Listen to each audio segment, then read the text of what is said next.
Их будет слишком много. Мы не справимся.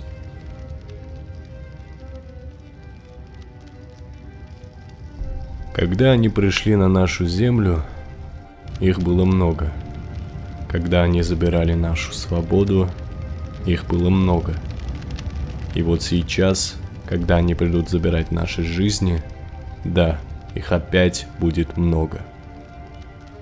Но я расскажу тебе историю, которая показала, что этого недостаточно. Сколько бы их ни было, этого недостаточно.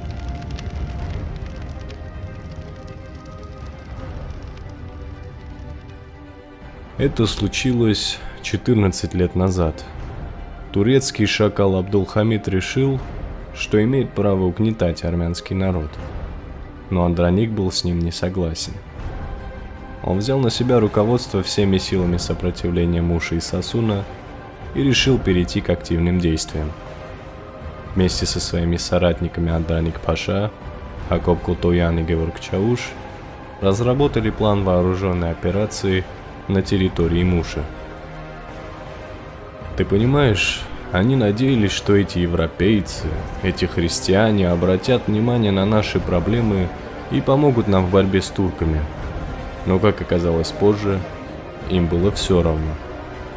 На тайном совещании в селе Келикузана Андроник и его товарищи приняли окончательное решение укрепиться в монастыре святых апостолов.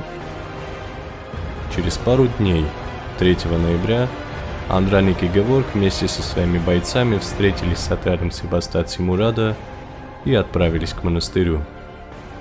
А оборонительные сооружения и дополнительные запасы оружия были уже заранее подготовлены, и, добравшись до указанного места, наши ребята заняли оборону и стали ждать турков.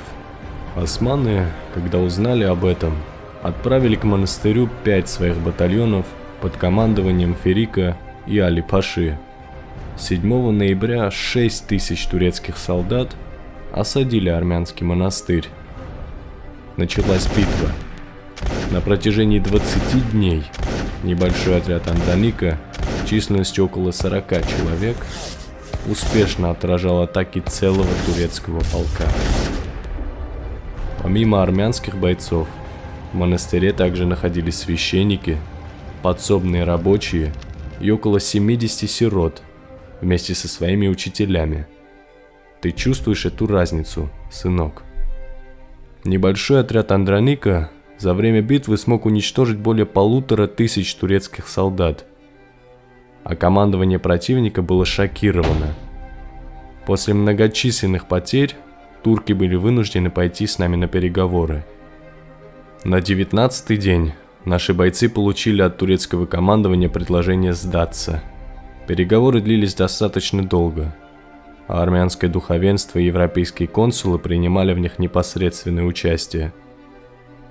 На 24-й день запасы боеприпасов закончились, и отряд принял решение покинуть монастырь. Как же они выбрались?